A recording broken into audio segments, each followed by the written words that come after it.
Before we dive into this shocking medieval marriage story, if you're fascinated by hidden history that challenges everything you thought you knew, make sure to subscribe and hit that notification bell. This channel uncovers the sophisticated systems behind seemingly primitive historical practices.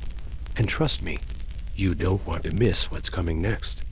You're 14 years old, and your father has just announced your engagement to someone you've never met. The groom is 45, lives 3 kingdoms away, and his primary attraction isn't his charm or good looks. It's the 500 acres of fertile farmland and trading rights that come with marrying into his family. Welcome to medieval marriage, where love was a luxury most people couldn't afford, and weddings were boardroom meetings disguised as religious ceremonies. But here's what will shock you. This system wasn't as heartless as it sounds. Medieval marriage contracts were sophisticated legal instruments that protected women's rights in ways modern marriage sometimes doesn't. They guaranteed financial security, established inheritance rights, and created social safety nets that could mean the difference between prosperity and starvation. By the end of this documentary, you'll discover how medieval couples negotiated prenups that would make modern lawyers weep with envy, why arranged marriages often led to stronger relationships than romantic ones, and which medieval marriage practices are making a comeback in today's world. This isn't a story about oppressed women and heartless patriarchs.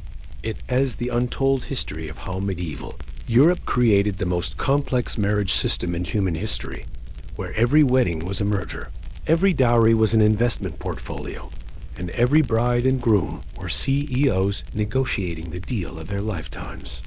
Forget everything you think you know about medieval romance. The real story is far more fascinating, brutal, and surprisingly modern than any fairy tale. In the summer of 1347, Lady Isabella de Clare sat across from Master Thomas Whitmore, not as lovers preparing for their wedding, but as business partners finalizing the most important transaction of their lives. On the table between them lay documents that would have impressed modern corporate lawyers. Detailed inventories of land holdings, livestock counts, trading privileges, debt obligations, and inheritance rights that would govern their union for the next 40 years. This wasn't an exception. It was the norm. Medieval marriage was first and foremost an economic institution designed to transfer wealth, consolidate property, and create strategic alliances between families, guilds, and even nations. Love, if it developed at all, was considered a pleasant bonus rather than a prerequisite. The economic foundations of medieval marriage were rooted in harsh practical realities. In a world without banks, insurance companies, or government social services, families served as the primary economic unit for survival and prosperity. Marriage wasn't just joining 2 people.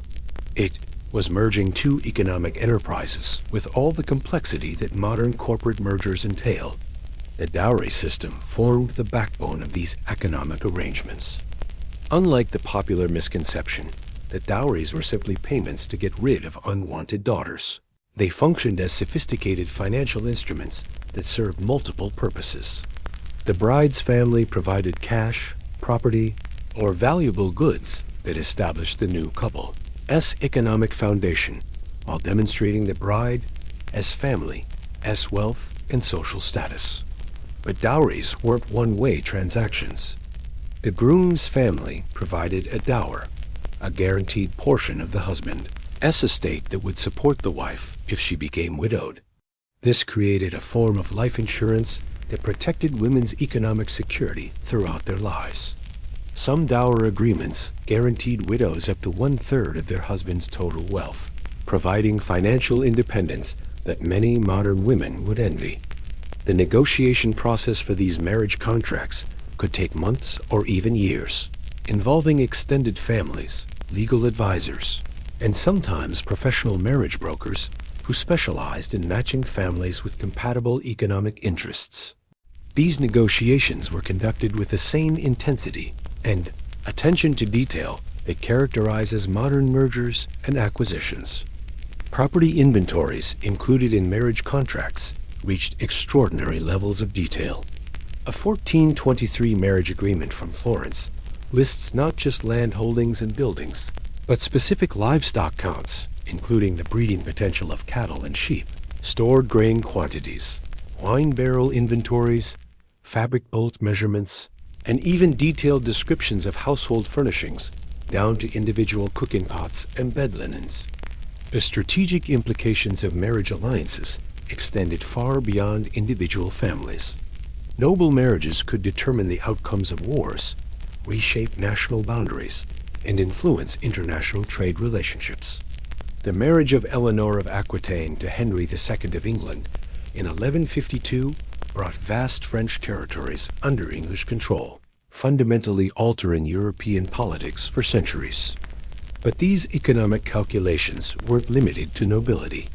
Merchant families used marriage to expand trading networks, gain access to new markets, and share commercial risks. Craft guilds arranged marriages to consolidate technical knowledge and preserve trade secrets within extended family networks. Even peasant families negotiated marriage terms to combine landholdings, share agricultural equipment, and create mutual support systems for surviving harvest failures or economic crises. The role of women in these economic arrangements was far more complex than popular stereotypes suggest. While women had limited legal autonomy under medieval law, marriage contracts often provided them with significant economic rights and protections. Wealthy women could negotiate terms that preserved their control over inherited property, guaranteed their involvement in family business decisions, and established their authority over household management and child rearing. Medieval marriage contracts included provisions that would seem remarkably progressive by modern standards. Some agreements specified the wife's right to return to her family if the husband proved abusive, with her dowry intact. Others guaranteed women's authority over certain aspects of family business operations. A few contracts even included provisions for divorce under specific circumstances, with detailed property division arrangements. The international dimensions of medieval marriage economics created some of the earliest forms of foreign exchange and international banking. When Princess Isabella of France married Edward II of England in 1308, the financial arrangements included currency exchanges, international property transfers, and trade agreements that required coordination between multiple banking houses across Europe. The seasonal timing of medieval marriages reflected their economic foundations. Most weddings occurred after harvest time, when families could accurately assess their wealth, and when there was sufficient food and resources to host celebrations.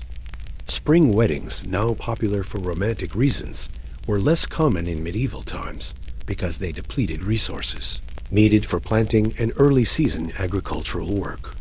The documentation requirements for medieval marriage contracts were extensive and legally sophisticated.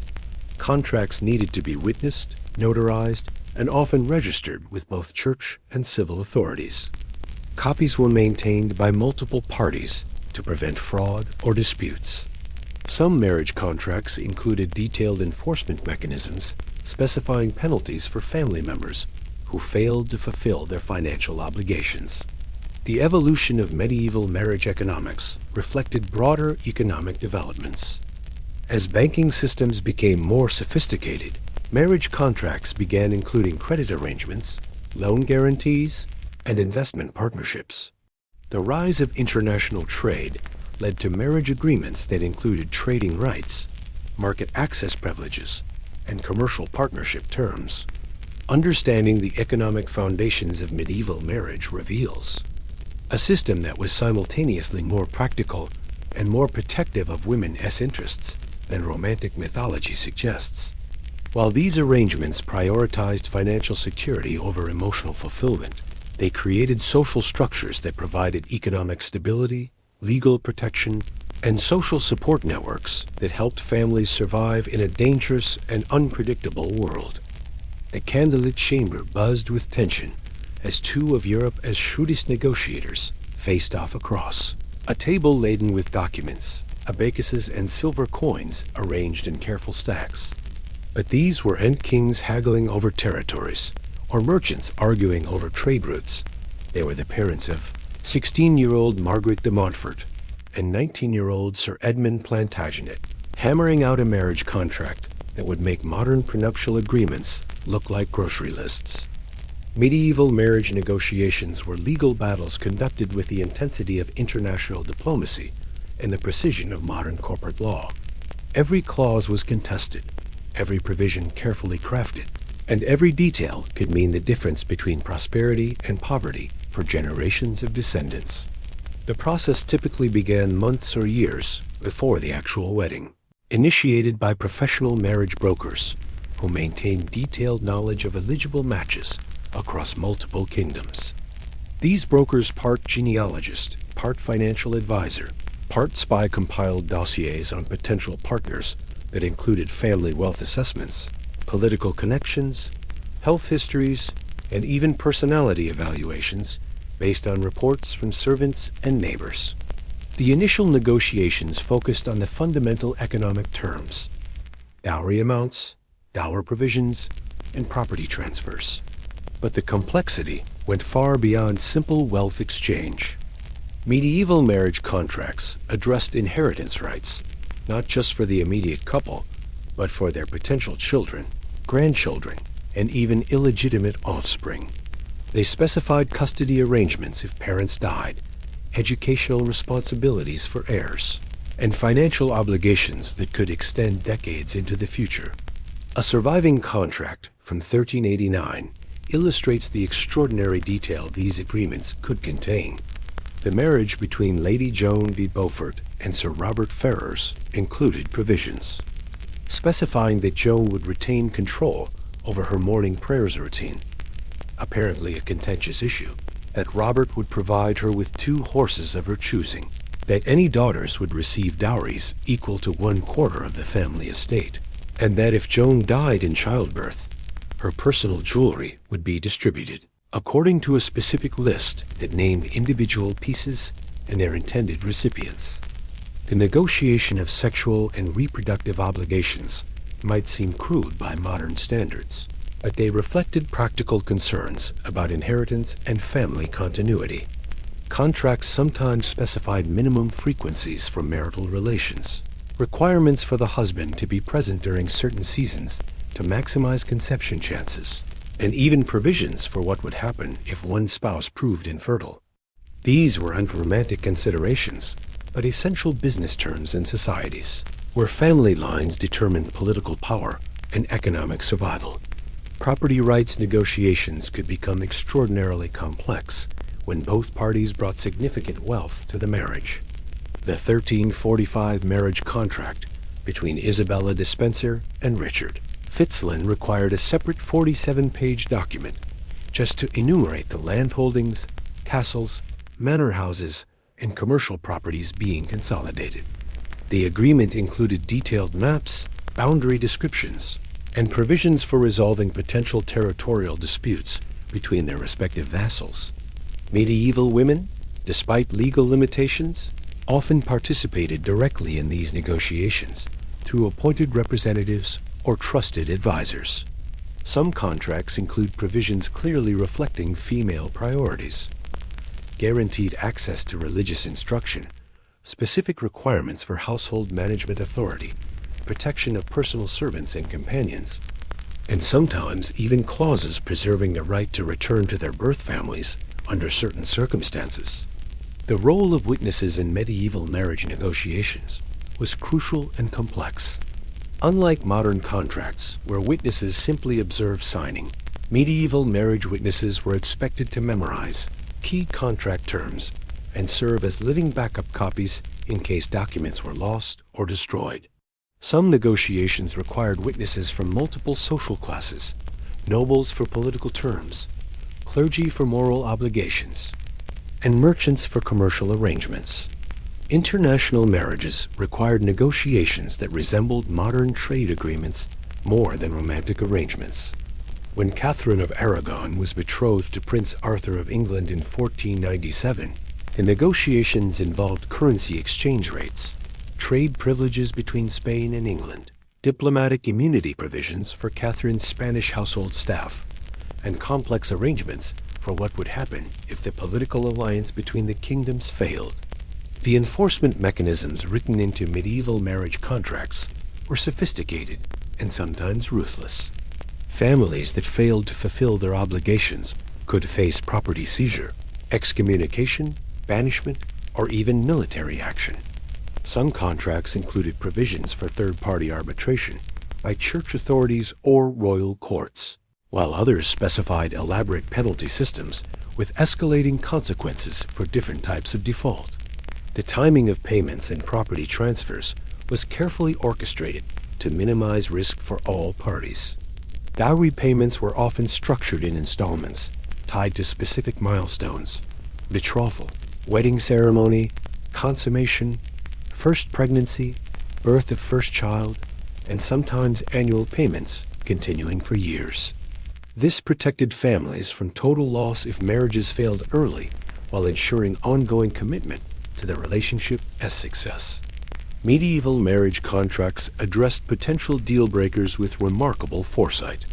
Provisions covered scenarios including spouse's death before consummation, discovery of undisclosed debts, failure to produce heirs, religious conversion, treason accusations, and even personality changes due to illness or injury. The 1423 marriage contract between Lord Geoffrey de Clare and Lady Anne Mortimer included a specific clause addressing what would happen if either party developed leprosy, a real concern in medieval Europe. The documentation and record-keeping requirements for these negotiations generated enormous archives of legal precedents that influenced family law for centuries. Multiple copies of contracts were maintained by church authorities, royal courts, family archives, and sometimes guild records. These documents provide modern historians with extraordinarily detailed insights into medieval economic structures, social relationships, and legal thinking. The professional specialists involved in medieval marriage negotiations included not just families and clergy, but legal experts, property assessors, genealogists, and even physicians who evaluated the health and reproductive prospects of potential spouses. Some negotiations required consulting astrologers to determine optimal wedding dates based on celestial influences believed to affect marital success and fertility. The evolution of medieval marriage negotiations reflected changing economic and social conditions. Early medieval contracts were relatively simple agreements focused on basic property transfers and political alliances. By the late medieval period, they had evolved into complex financial instruments addressing international commerce, banking relationships, and sophisticated investment strategies that wouldn't have seemed out of place in modern corporate boardrooms. Understanding medieval marriage negotiations reveals a legal system that, while operating within very different social frameworks, addressed many of the same practical concerns that modern couples face: financial security, property rights, family obligations, and protection against unforeseen circumstances. The medieval approach prioritized legal clarity and economic stability over romantic feelings, but it created marriage structures that often provided greater security and defined expectations than many modern relationships achieve. Lady Margaret Kemp stood before the bishop's court in 1413, demanding something that would have been unthinkable in many cultures: a legal separation from her husband, based on his refusal to honor the economic terms of their marriage contract. What happened next challenges everything modern people think they know about medieval women's rights. The court ruled in her favor, granted her petition, and ordered her husband's property seized to compensate her for his failures as a spouse. Medieval marriage law, despite operating within patriarchal social structures, often provided women with legal protections and economic rights that wouldn't be matched in many Western countries until the 20th century. The key difference was that these rights were embedded in the economic framework of marriage contracts, rather than arising from concepts of individual autonomy or gender equality. The legal concept of coverture, the idea that a married woman's legal identity was absorbed into her husband's, is often cited as evidence of medieval women's powerlessness. But the reality was far more complex. While coverture limited women's independent legal actions, marriage contracts frequently established specific areas where wives retained autonomous authority. Household management, children's education, religious observances, and sometimes even business operations. Medieval dower rights were among the strongest property protections available to any group in medieval society. Upon marriage, husbands were legally required to designate specific properties or income streams that would support their wives if widowed. These dower assignments couldn't be sold, traded, or used as collateral without the wife's explicit consent, even by the husband himself. Some dower arrangements gave widows lifetime control over up to 1/3 of their deceased husband's total estate. The enforcement of women's marriage contract rights was surprisingly robust. Church courts, which had jurisdiction over marriage disputes, developed extensive case law protecting wives from husbands who violated their economic obligations. A 1397 case from the Diocese of York shows the court ordering a husband to provide his wife with a specific number of servants, quality of clothing, and dietary provisions specified in their marriage contract, and threatening excommunication if he failed to comply. Medieval marriage contracts often included provisions that would be considered feminist victories by modern standards. Some agreements guaranteed wives the right to return to their birth families if husbands proved physically abusive, with their entire dowries intact. Others established women's authority over specific aspects of family business, including the right to hire and fire servants, make purchasing decisions for household goods, and even negotiate certain types of commercial contracts. The concept of paraphernalia, a wife's personal property that remained under her control throughout marriage, provided medieval women with economic independence that many modern wives lack. Paraphernalia typically included jewelry, clothing, books, religious items, and sometimes horses or other valuable possessions. Husbands had no legal right to sell, use, or dispose of their wives' paraphernalia without permission, and these items automatically returned to the woman's birth family if she died childless. Medieval widowhood, while emotionally challenging, often provided women with unprecedented legal and economic freedom. Widows inherited not just their dower rights, but also their deceased husband's legal status, allowing them to conduct business, own property, sue in courts, and make contracts independently.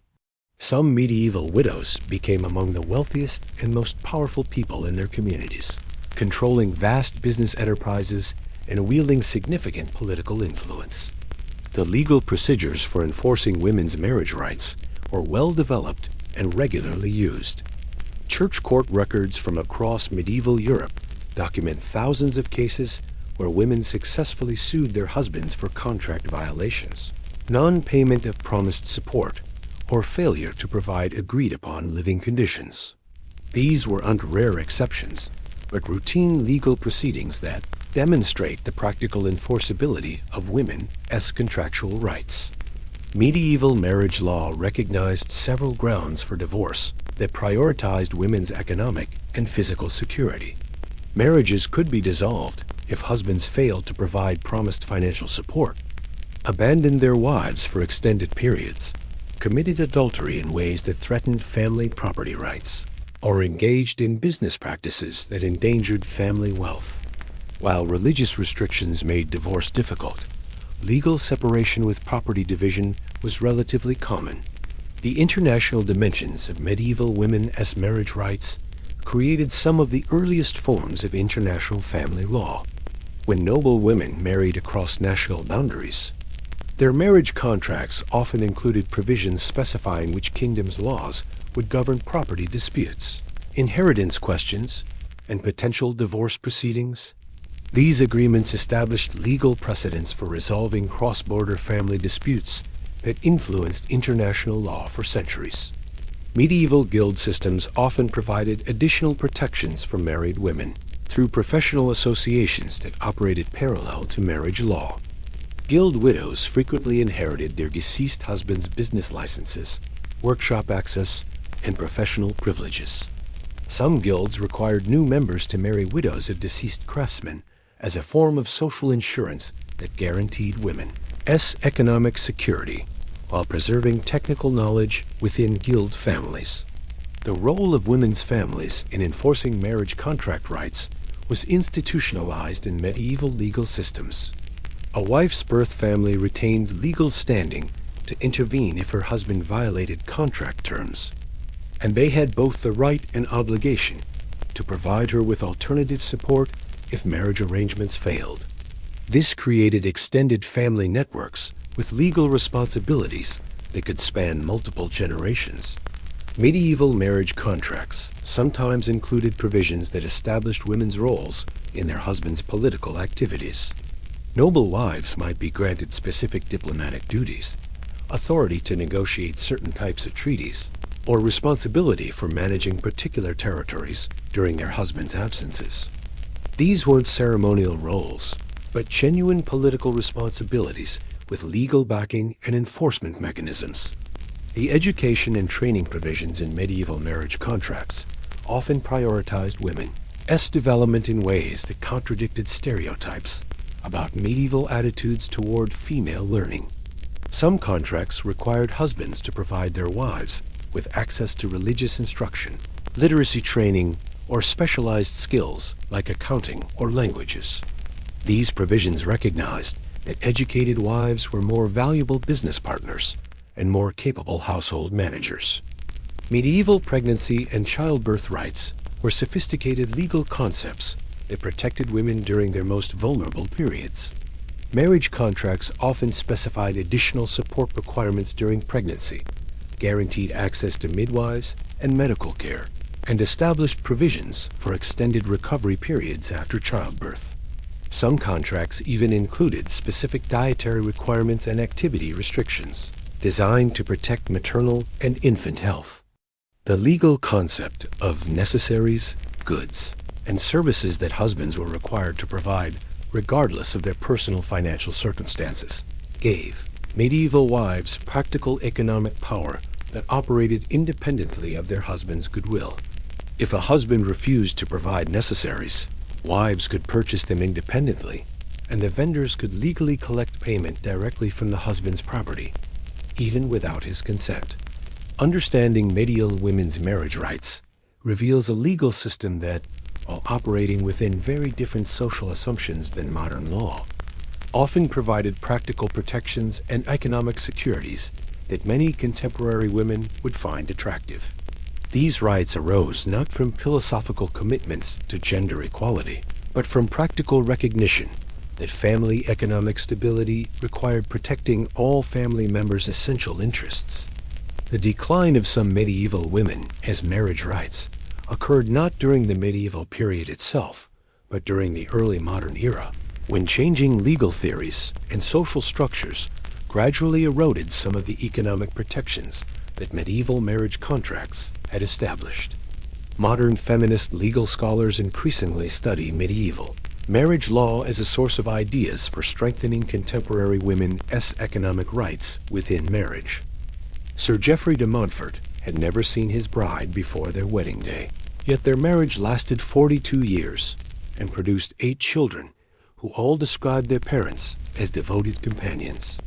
Lady Eleanor Plantagenet, by contrast, married for passionate love against her family's wishes, and spent the next 15 years in a turbulent relationship marked by financial instability, social isolation, and bitter legal disputes that left their children impoverished. These contrasting stories illuminate one of medieval society's most misunderstood aspects.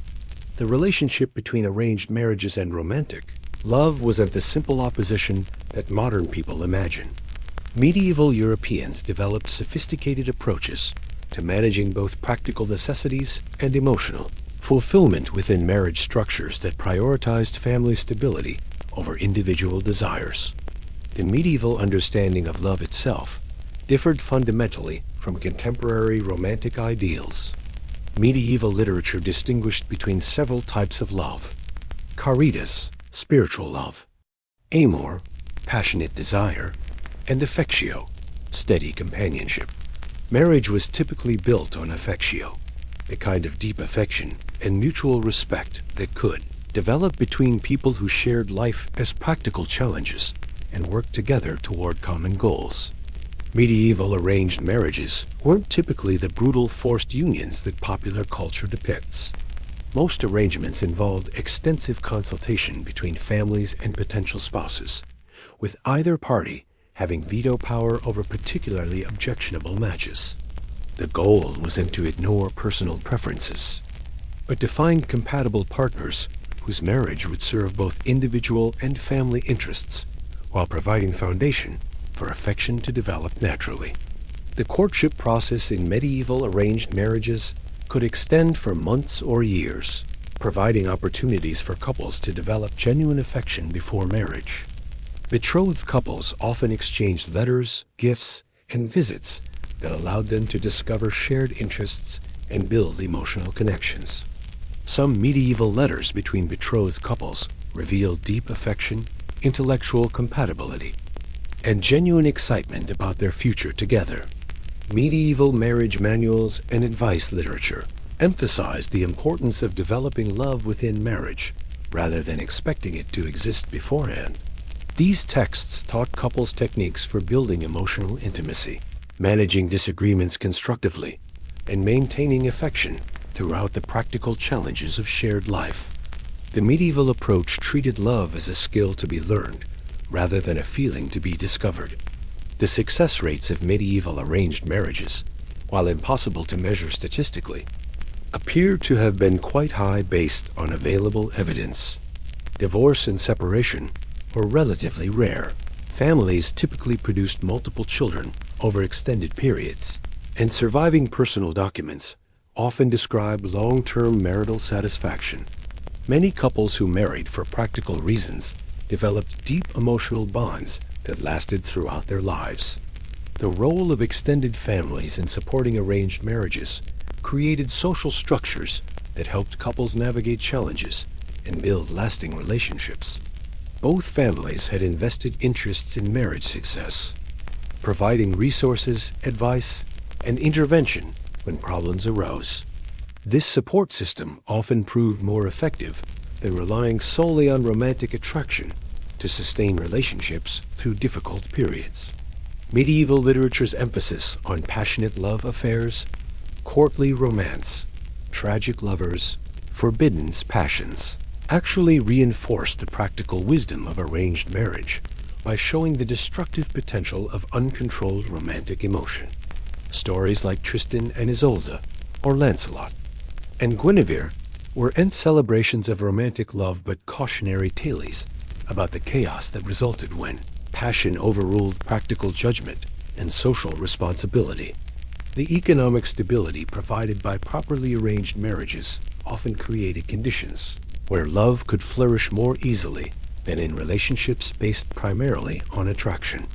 Couples who weren't worried about basic survival, who had clearly defined roles and expectations, and who shared common social backgrounds, often found it easier to develop deep affection than those facing financial stress. Unclear expectations or family disapproval. Medieval women's perspectives on arranged versus romantic marriage, while rarely recorded directly, can be inferred from legal records, personal correspondence, and literary sources. Many women seem to have preferred arrangements that provided security and social status over uncertain, romantic adventures that might leave them economically vulnerable. The practical benefits of stable marriage often outweighed the emotional appeal of passionate but unstable relationships. The age difference is common in medieval arranged marriages, often involving teenage brides and older grooms, created power imbalances that could inhibit romantic development. However, these arrangements sometimes evolved into mentor-student relationships where older husbands provided education and guidance that helped younger wives develop confidence and capabilities that strengthened their marriages over time. Medieval religious teaching about marriage emphasized companionate love over passionate desire, encouraging couples to view their relationships as spiritual partnerships focused on mutual support and shared service to God.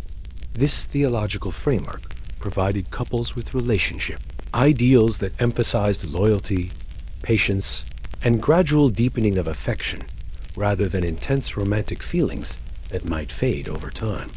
The seasonal and life cycle aspects of medieval marriage provided opportunities for relationships to evolve and deepen over decades. Couples who began with practical arrangements often developed genuine affection through shared experiences, surviving childbirth, managing household challenges, navigating political difficulties, and growing old together. The medieval approach assumed that real love was a product of shared life rather than a prerequisite for it. The social consequences of unsuccessful romantic marriages served as powerful incentives for accepting arranged alternatives. Couples who married against family wishes often faced economic hardship, social isolation, and limited support networks during crisis. These practical penalties made arranged marriages seem attractive, even to young people who might have preferred choosing their own partners. Medieval concepts of compatibility focused on practical factors that modern research suggests actually correlate with long-term relationship success. Similar social backgrounds, compatible life goals, complementary personalities, and shared values. While medieval families couldn't scientifically measure these factors, their matchmaking often achieved combinations that provided solid foundations for lasting relationships. The development of affection within medieval arranged marriages followed predictable patterns that marriage counselors still recognize today.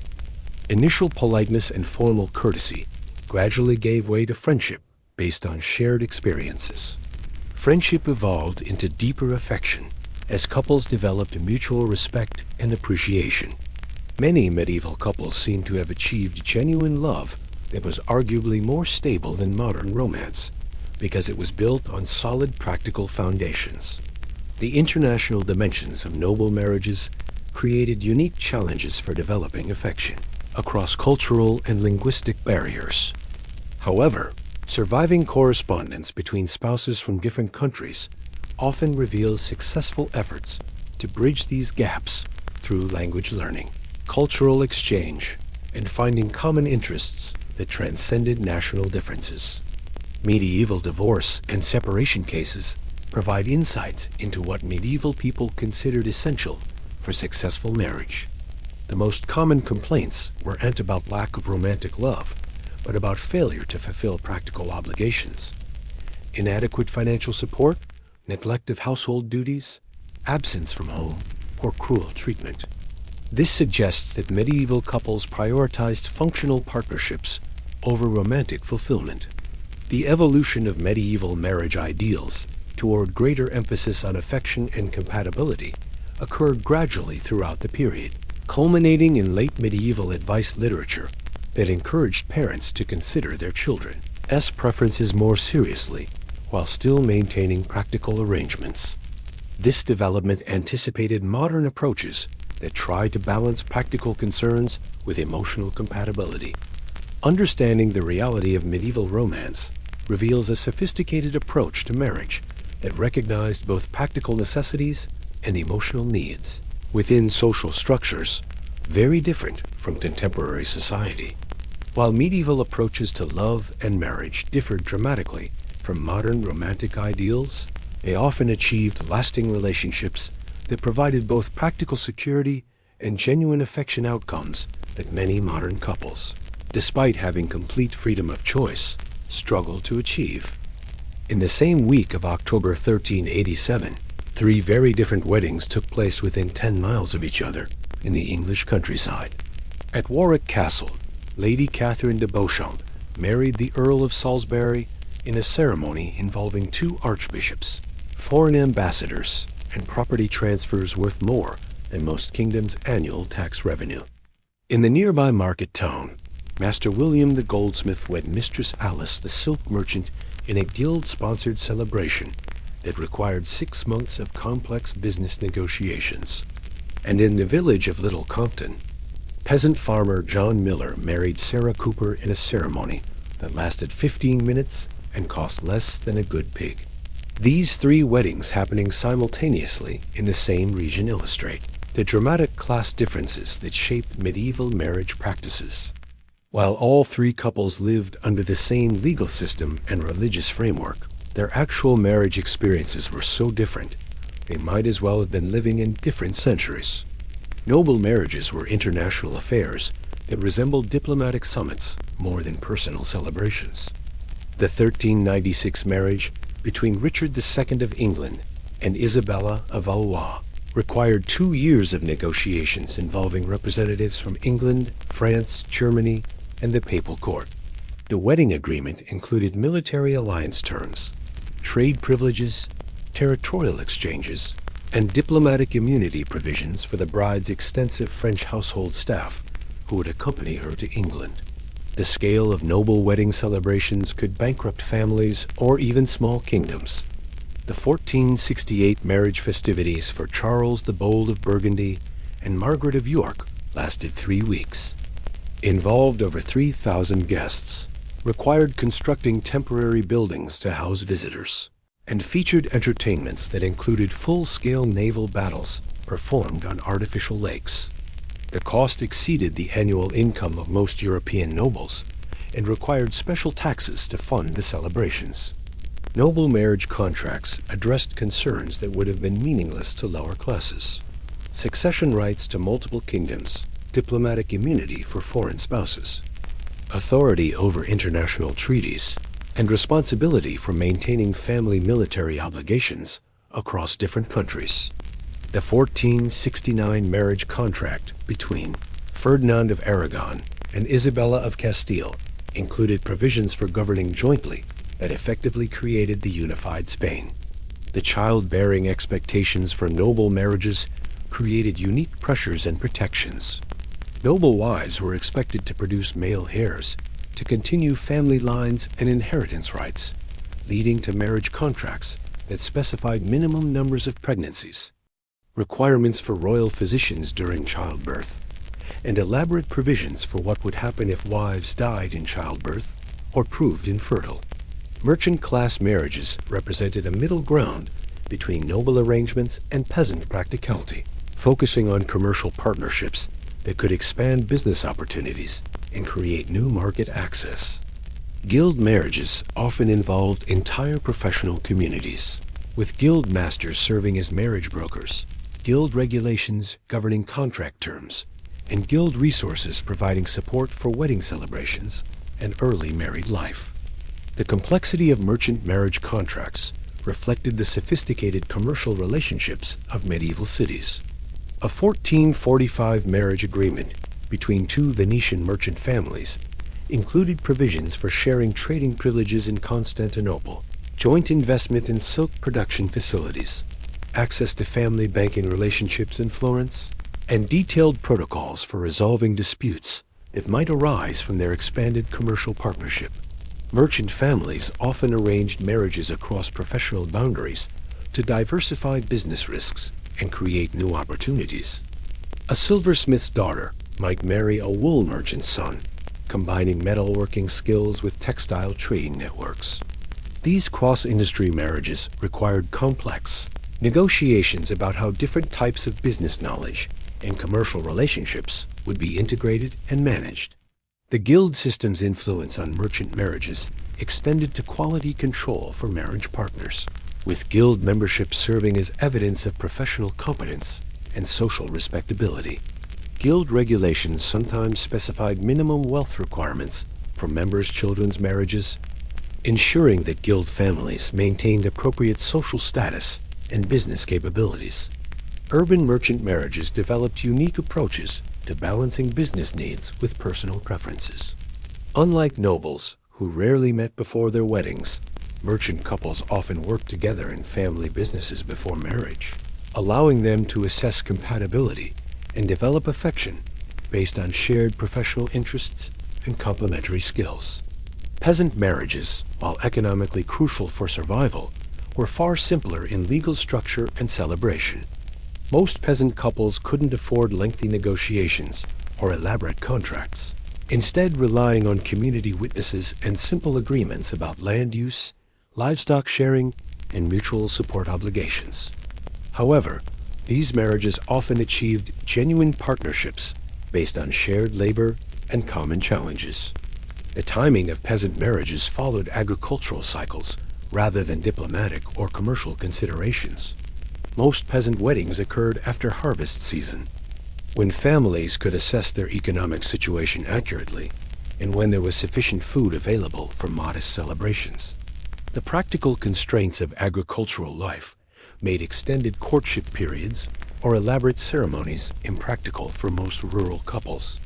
Peasant marriage contracts, when they existed at all, focused on immediate survival concerns: which family would provide housing, how livestock and tools would be shared, who would care for elderly parents, and how children from previous marriages would be supported. These agreements were usually oral, witnessed by community members, and enforced through social pressure rather than formal legal proceedings. The role of lords and landowners in peasant marriages varied significantly by region and local customs. Some feudal systems required lords' permission for peasant marriages, especially if they involved moving between different manors. Others imposed marriage taxes or fees that represented significant expenses for poor families. However, lords also sometimes facilitated marriages by providing land grants or other support that helped new couples establish independent households. The differences in women's marriage experiences across social classes were dramatic. Noble women often had more theoretical rights, but less practical freedom, bound by international political considerations and family dynasty concerns. Merchant women frequently participated directly in marriage negotiations and maintained involvement in family businesses after marriage. Peasant women, while having the least legal protection, often enjoyed more practical equality in marriage partnerships based on shared agricultural labor. The legal procedures for marriage varied significantly by social class, with nobles requiring extensive documentation, witness requirements, and formal registration with both church and civil authorities. Merchant marriages involved guild oversight and commercial documentation. Peasant marriages often relied on community recognition and informal ceremonies that might not be formally recorded anywhere. The economic support systems for marriage differed dramatically across classes. Noble marriages involved international banking arrangements and property transfers worth kingdoms. Merchant marriages utilized guild resources and commercial credit networks. Peasant marriages depended on extended family support and community mutual aid systems that provided survival assistance during economic crises. The education and preparation for marriage reflected class differences in available resources and expectations. Noble children received extensive tutoring in languages, diplomacy, and international customs needed for their marriages. Merchant children learned business skills and commercial practices. Peasant children primarily learned agricultural and household management skills through direct family instruction. The dissolution procedures for failed marriages showed sharp class distinctions. Nobles could petition church courts for expensive annulment proceedings that might take years and require international diplomatic intervention. Merchants could utilize guild mediation services and commercial arbitration systems. Peasants often relied on informal community pressure and simple separation arrangements that might not be legally recognized. Understanding class differences in medieval marriage reveals how the same institution could function completely differently depending on social and economic circumstances. While all medieval marriages shared certain legal and religious frameworks, their practical implementation varied so dramatically that noble, merchant, and peasant marriages were essentially different institutions operating under the same name. These class differences in marriage practices created distinct cultural traditions that influenced social development, economic structures, and family relationships throughout medieval society. The approaches developed by different social classes provided models for managing the universal human challenges of partnership, family formation, and economic security within very different resource constraints and social expectations. Lady Joan de Clare stood before the ecclesiastical court in Canterbury, armed with documents, witnesses, and legal arguments that would have impressed modern divorce attorneys. The year was 1389, and what she was attempting, dissolution of her marriage to Lord Geoffrey de Montfort, required navigating one of medieval Europe's most complex legal systems. By the time her case concluded 18 months later, she would have her freedom, most of her property, and custody of her 3 children. Medieval divorce might have been difficult, but it wasn't impossible. The popular belief that medieval marriages were permanent bonds that could never be broken stems from misunderstanding the sophisticated legal mechanisms that medieval society developed for ending unsuccessful unions. While the Catholic Church's prohibition of divorce required creative legal approaches, medieval courts handled thousands of marriage dissolution cases using procedures that were often more comprehensive than modern divorce law. The most common form of medieval marriage dissolution was annulment, a legal declaration that the marriage had never been valid in the first place. Unlike divorce, which ended a legitimate marriage, annulment erased the marriage entirely from legal existence. This theological distinction allowed the Church to maintain its position on marriage permanence, while providing practical solutions for couples trapped in impossible situations. Medieval annulment law recognized numerous grounds that made marriages invalid from the beginning. Consanguinity blood relationship within forbidden degrees was the most commonly cited reason, partly because medieval genealogical records were often incomplete, making it relatively easy to discover, or claim to discover, prohibited relationships. The prohibited degrees extended to 4th cousins, making most noble families technically related within forbidden limits. Affinity relationship through marriage provided another common annulment ground. If either spouse had previously been married to someone related to their current partner, the marriage was invalid. This rule was so complex that even medieval canon lawyers struggled to interpret it correctly, creating opportunities for creative legal arguments by couples seeking to end their marriages. Lack of consent was increasingly recognized as grounds for annulment, particularly in cases involving forced marriages or unions arranged when one party was too young to understand their commitment. Medieval courts developed sophisticated methods for determining whether consent had been freely given, including detailed testimony about the circumstances surrounding betrothal negotiations and wedding ceremonies. Impotence and inability to consummate marriage provided straightforward grounds for annulment, but proving these claims required invasive medical examinations and testimony that most couples preferred to avoid. However, the threat of such proceedings often encouraged voluntary annulment agreements rather than contested court cases. The procedural requirements for medieval marriage dissolution were extensive and expensive, effectively limiting access to wealthy families who could afford lengthy legal proceedings. Annulment cases required multiple witnesses, documentary evidence, legal representation, and court fees that could cost more than most families' annual income. This created a system where marriage dissolution was practically available primarily to nobility and wealthy merchants. Legal separation, known as separation from bed and lord, provided an alternative to annulment that was more accessible to middle-class couples. These separations didn't end the marriage legally, but allowed couples to live apart while maintaining their married status for inheritance and property purposes.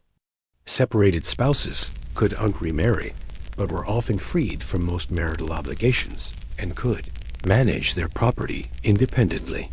The grounds for legal separation were more flexible than annulment requirements, including adultery, extreme cruelty, abandonment, and failure to provide economic support.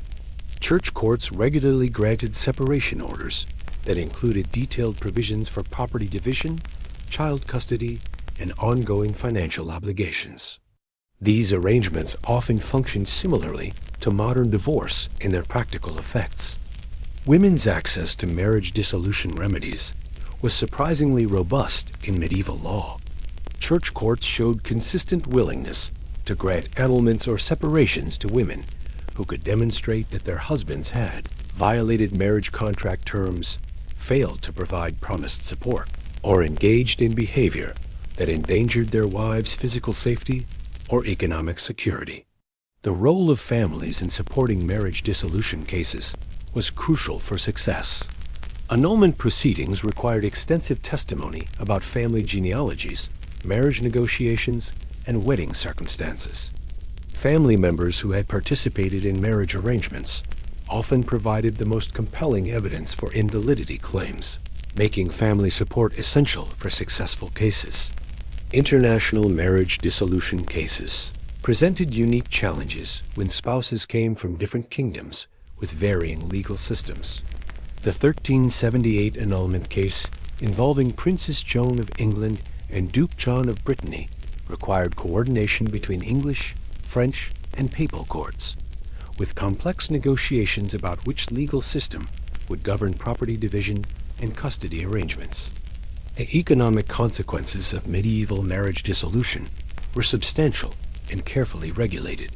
Annulment typically restored both parties to their pre-marriage financial status, requiring return of dowries, division of jointly acquired property, and resolution of shared debts.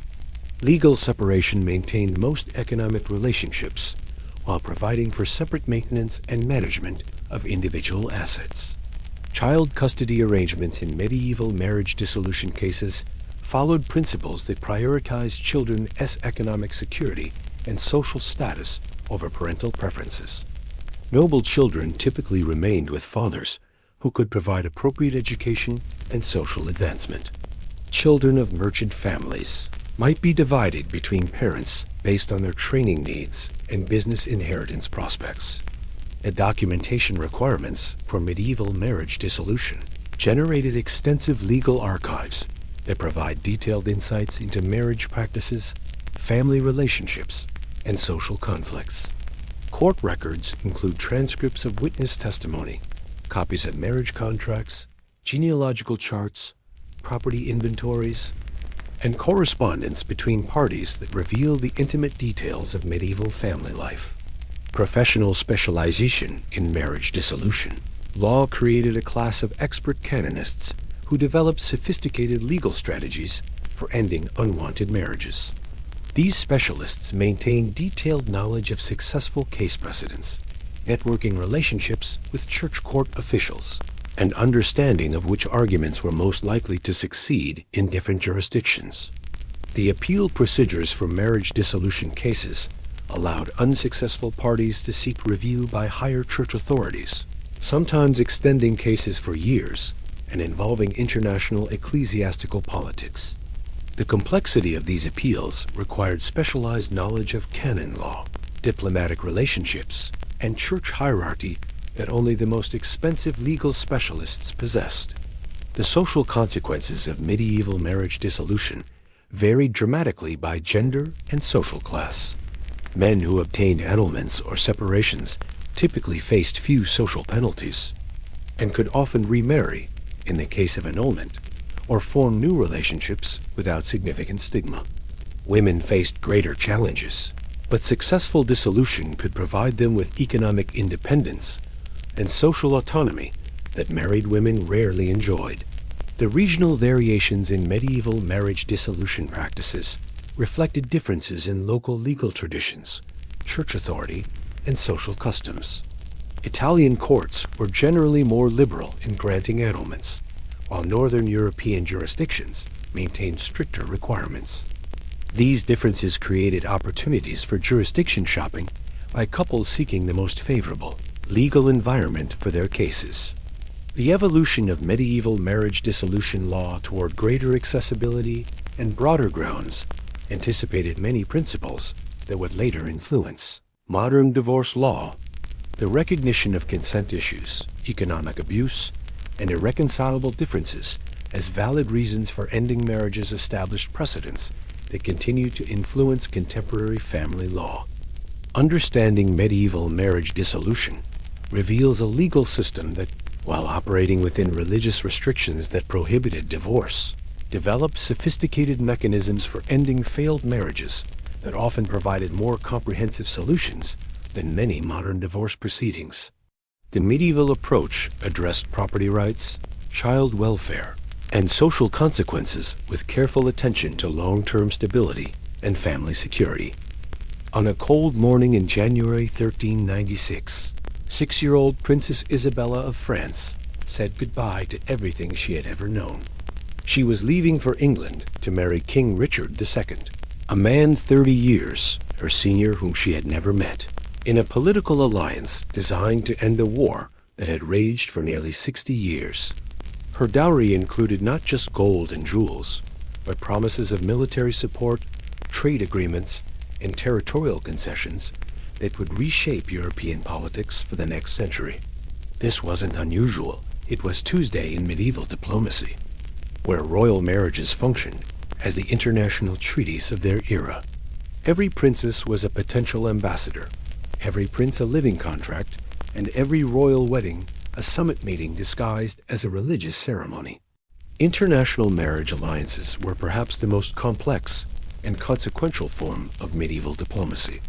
Unlike modern treaties that could be renegotiated or abandoned, marriage alliances created permanent family relationships that bound kingdoms together across generations. The children of international marriages inherited claims to multiple thrones, creating networks of family obligations and inheritance rights that could trigger wars or prevent them for centuries.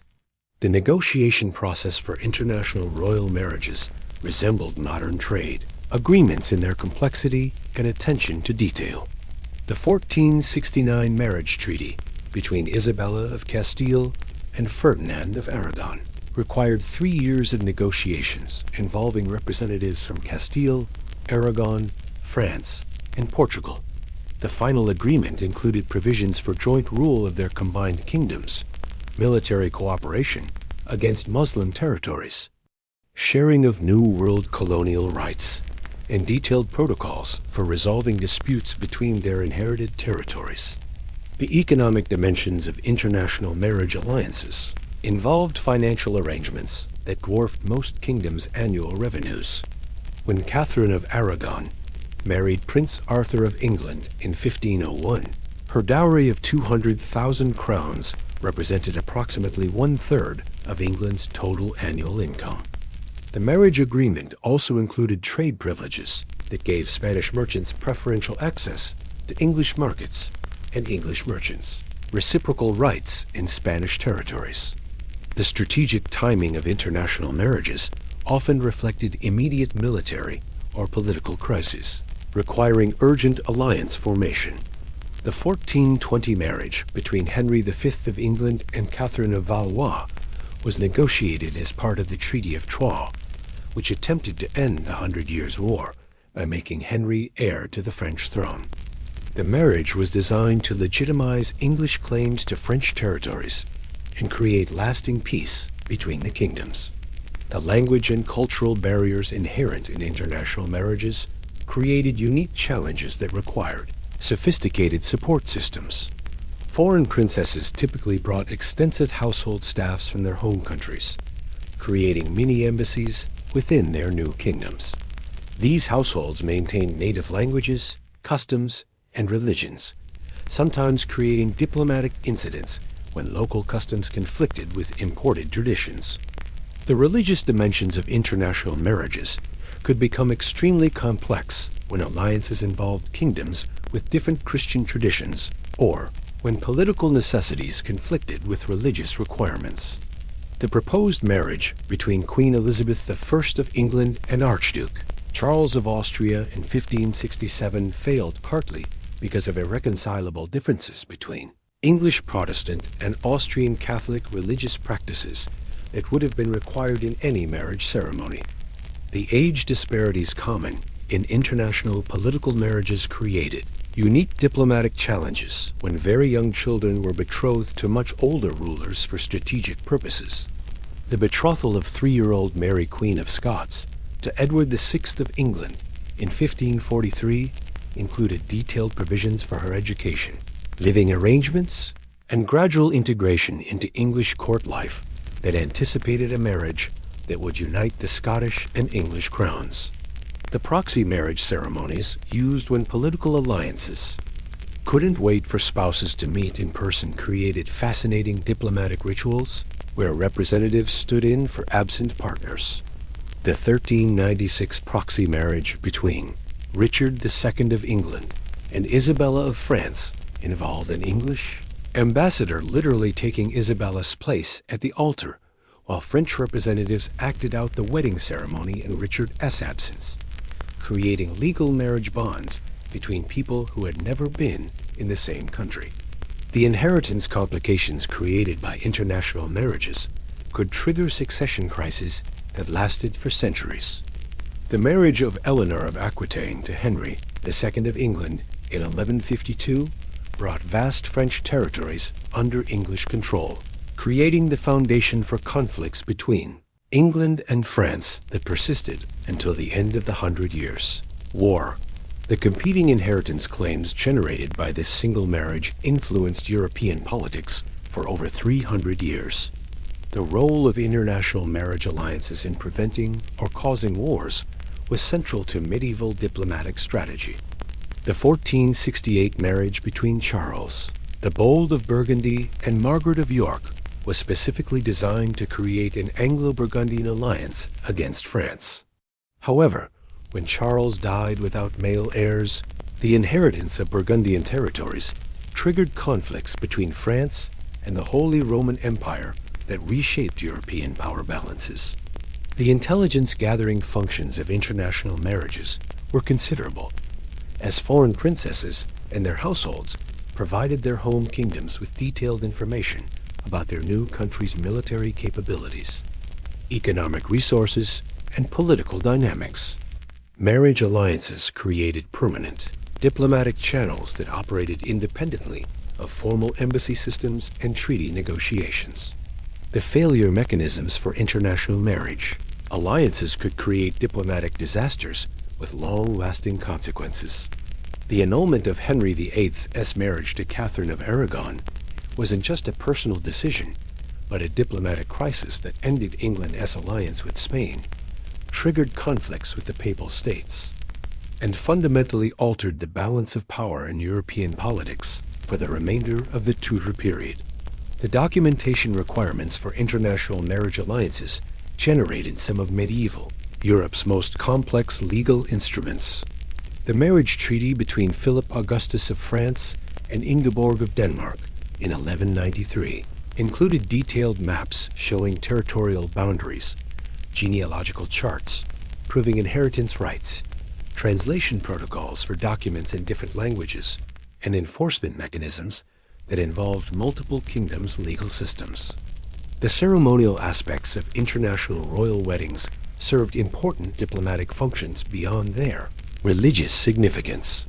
The elaborate celebrations demonstrated the wealth and power of the kingdoms involved, provided opportunities for diplomatic negotiations between attending representatives from multiple countries, and created public spectacles that communicated alliance messages to both domestic and international audiences. The education and preparation systems for international marriages required princesses to master multiple languages, understand different legal systems, and develop diplomatic skills that would allow them to represent their birth kingdom's interests while fulfilling their obligations to their marriage kingdoms. This education process could begin in early childhood and continue throughout their lives. The economic integration effects of international marriage alliances created some of medieval Europe as most important trade relationships and commercial innovations. The marriage between Eleanor of Castile and Edward I of England in 1254 facilitated Spanish wool exports to English markets and English-manufactured goods access to Spanish territories, contributing to both kingdoms' economic development. The succession planning complications created by international marriages required sophisticated legal frameworks for managing competing inheritance claims when royal lines intersected across multiple kingdoms.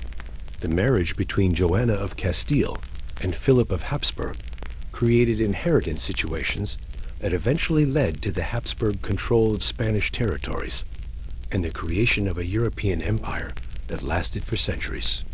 The cultural exchange facilitated by international marriage alliances contributed to medieval Europe's artistic, intellectual, and technological development. Foreign princesses brought artists, scholars, and craftsmen to their new kingdoms, creating cultural syntheses that influenced architecture, literature, music, and scientific knowledge across national boundaries.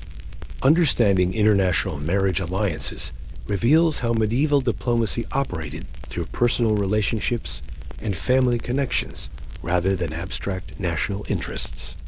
These alliances created human networks that transcended political boundaries and provided mechanisms for managing conflicts, sharing resources, and coordinating responses to common challenges that shaped European development throughout the medieval period. The legacy of medieval international marriage alliances persists in modern European royal families, whose genealogies still reflect the complex web of medieval political relationships. Many contemporary diplomatic traditions and international law principles can be traced to precedents established through medieval marriage alliance negotiations and their legal frameworks. Walk into any modern law office where lawyers are drafting a prenuptial agreement, and you'll witness the direct descendants of medieval marriage contracts at work. The same concerns that drove 14th century negotiations, property protection, inheritance rights, financial security, dispute resolution, still dominate contemporary marriage planning. The language has changed, but the fundamental challenges emerging two economic lives remain remarkably similar to those faced by medieval families 700 years ago. The legal frameworks governing modern marriage derive directly from medieval innovations that have proven remarkably durable. The concept of marriage as a contract requiring mutual consent, specific legal procedures, and formal documentation originated in medieval canon law and civil legal systems. Modern marriage licenses are simplified versions of medieval marriage contracts, and contemporary divorce law still reflects medieval principles about property division and spousal support obligations. The modern prenuptial agreement industry represents perhaps the clearest continuation of medieval marriage contracting traditions. Contemporary prenups address asset protection, business ownership rights, inheritance provisions, and spousal support terms using legal principles that medieval families would immediately recognize. The main differences are technological computerized asset tracking instead of handwritten inventories rather than conceptual changes in marriage planning approaches. The role of families in modern marriage decisions, while less formal than medieval arrangements, continues to influence contemporary relationships in ways that echo historical patterns. Modern parents still consider their children's partners' educational backgrounds, career prospects, and family values when evaluating potential marriages. The difference is that this influence operates through advice and social pressure rather than formal negotiation and contract terms. Contemporary international marriages face challenges remarkably similar to medieval cross-border alliances: visa requirements, legal system differences, property law variations, and cultural integration issues.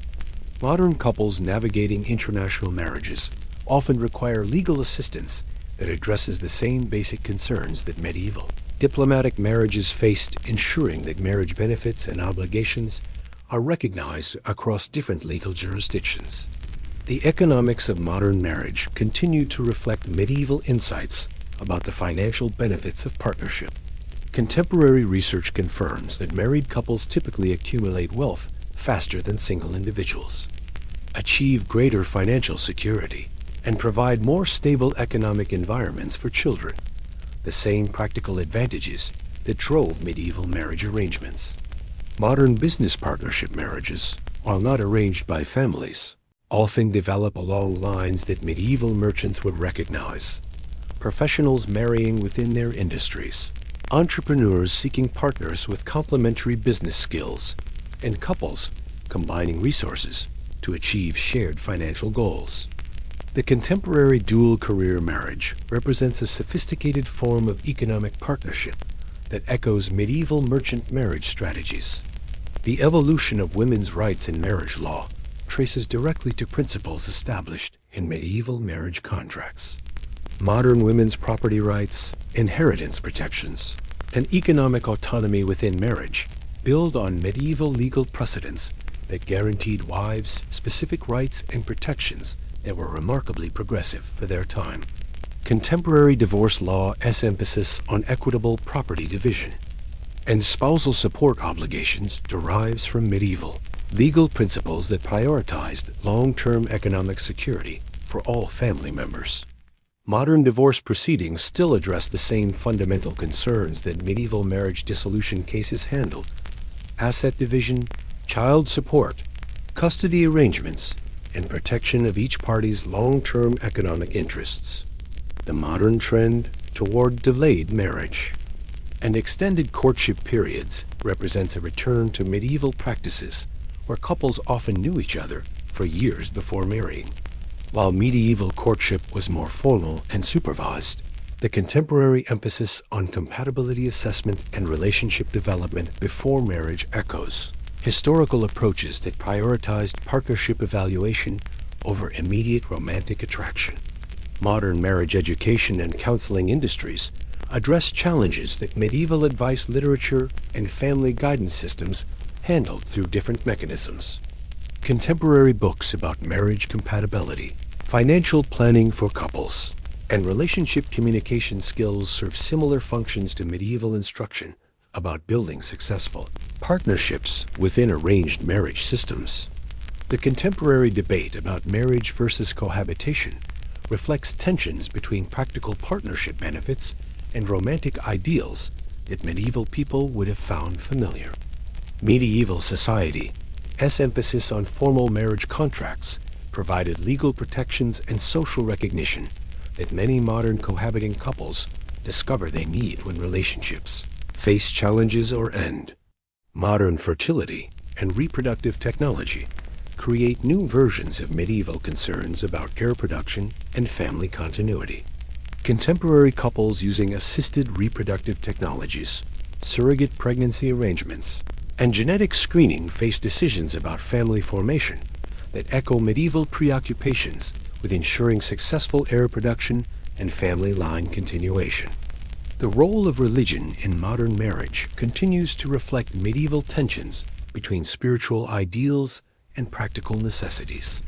Contemporary religious marriage ceremonies and secular civil marriages represent different approaches to the same institutional recognition that medieval people sought through church and civil authorities. Modern destination weddings and elaborate wedding celebrations often serve social and economic functions similar to medieval marriage festivities, demonstrating family wealth and status, strengthening social networks, and creating public recognition of new alliance relationships between extended families and social groups. Contemporary marriage's emphasis on emotional intimacy and romantic love, while different from medieval approaches, has created new challenges that medieval people addressed through different means.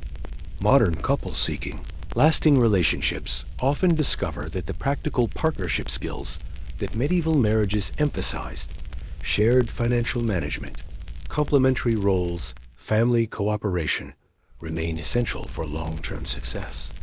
The modern trend toward marriage contracts that address specific lifestyle preferences, career priorities, and personal boundaries represents a return to medieval approaches that specify detailed expectations and obligations.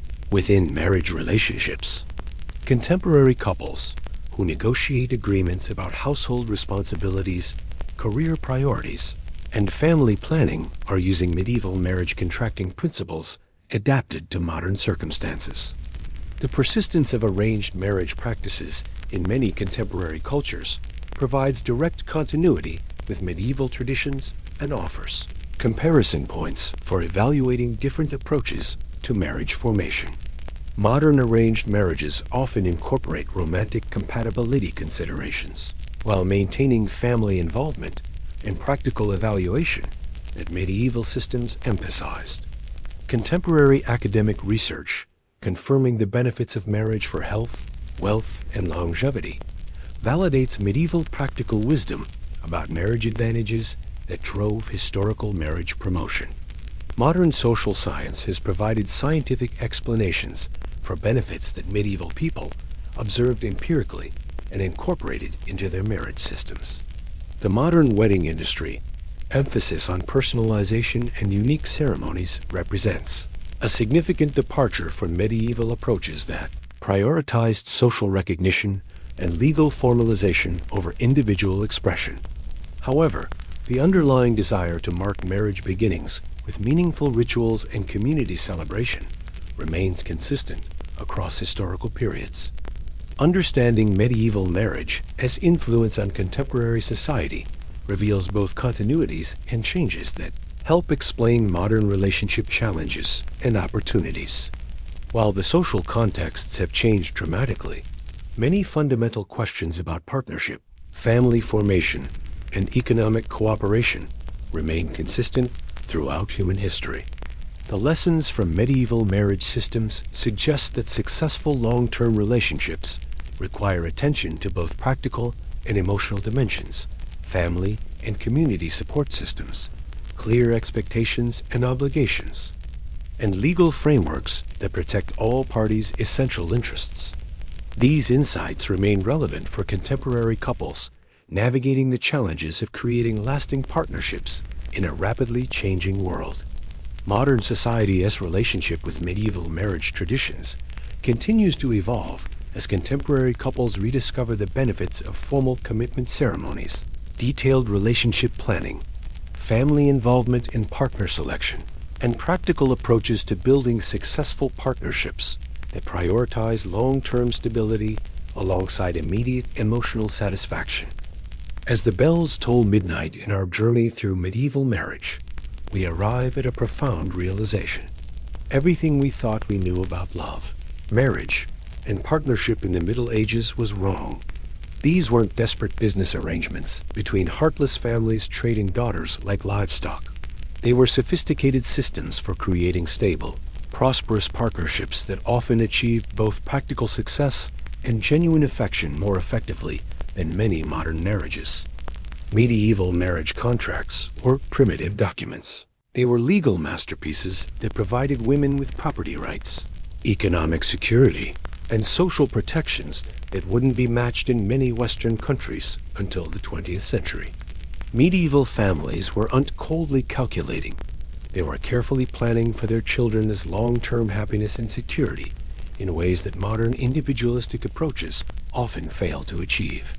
The medieval understanding that marriage required practical foundations before romantic love could flourish has been validated by contemporary research, showing that shared values, compatible life goals, and financial stability correlate strongly with long-term relationship success.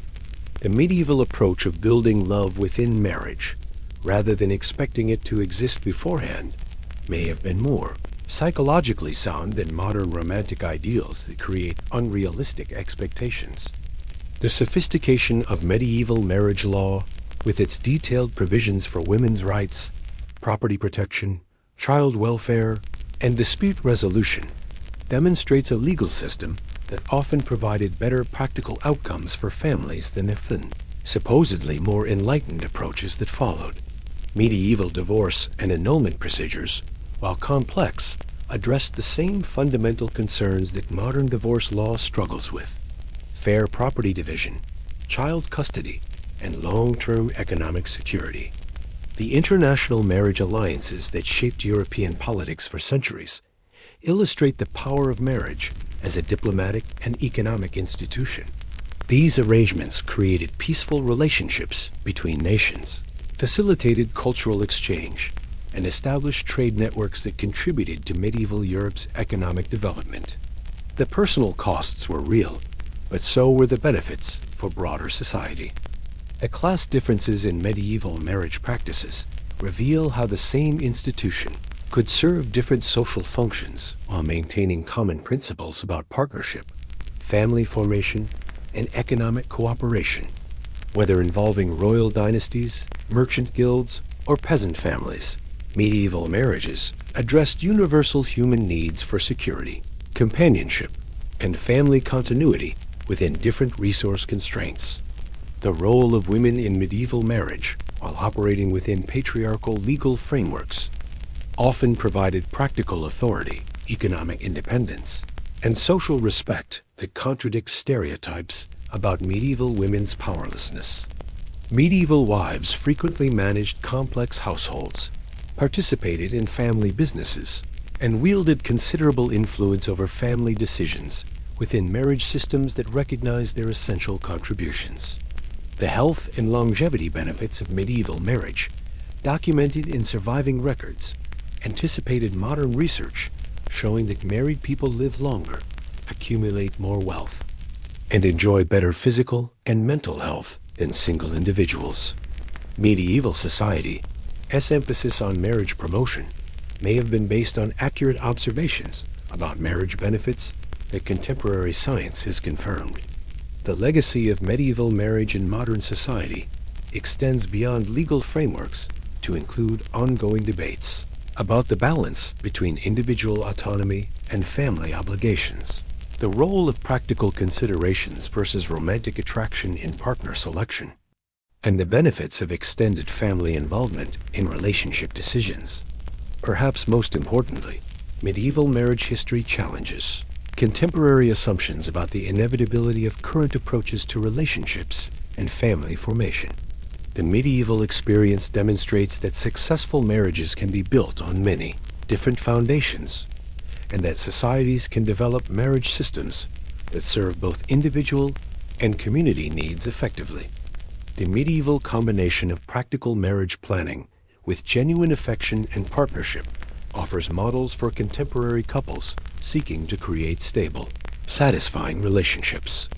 The emphasis on clear expectations, mutual obligations, family support, and long-term perspective may be more relevant to modern relationship success than purely romantic approaches that ignore practical realities. Medieval marriage's integration of economic, social, spiritual, and personal dimensions provides a holistic approach to partnership that contemporary couples might find valuable. The medieval understanding that successful marriage required attention to all aspects of life together, financial, social, spiritual, and emotional, offers comprehensive relationship planning that many modern couples lack. The international and cross-cultural aspects of medieval marriage demonstrate possibilities for creating successful partnerships across significant differences in background, culture, and life experience. Medieval couples who successfully navigated language barriers, cultural differences, and geographic separation provide models for contemporary international relationships and marriages. The medieval approach to marriage as a lifelong partnership requiring ongoing effort, adaptation, and commitment offers perspective on contemporary expectations about relationship ease and automatic compatibility. Medieval couples expected to work at building successful marriages and develop skills and support systems that help them achieve long-term partnership goals. Understanding medieval marriage in its full complexity reveals a sophisticated institution that served multiple functions effectively: economic partnership, social alliance, legal protection, family formation, and often genuine companionship and affection. While the specific forms of medieval marriage may not be directly applicable to contemporary society, the principles and insights remain relevant for anyone seeking to understand how successful long-term partnerships can be created and maintained. The story of medieval marriage ultimately demonstrates human adaptability, creativity, and wisdom in addressing the timeless challenges of love, partnership, and family formation. Medieval people, working within different social constraints and opportunities than contemporary couples face, developed approaches to marriage that achieved remarkable success in creating stable, prosperous, and often loving family relationships that lasted throughout their lives. As we close this exploration of medieval marriage, we are reminded that human beings have always struggled with the same fundamental questions about how to create lasting partnerships, support families, and build communities. The medieval solutions were different from contemporary approaches, but they were often remarkably effective at addressing these universal human concerns. Their legacy continues to influence how we think about marriage, partnership, and family formation in our own very different world. What did you think of these medieval marriage secrets? Drop a comment below and let me know which fact shocked you the most. If you enjoyed this deep dive into hidden medieval history, make sure you resubscribe with notifications on, because next week we re-exploring medieval bathroom habits, the hygiene secrets that would horrify modern people. Trust me, you won't want to miss that one. And if you want to see more videos that challenge everything you think you know about the past, check out our playlist on medieval life myths. I guarantee it'll change how you see history forever. Until next time, keep questioning what you think you know about the past.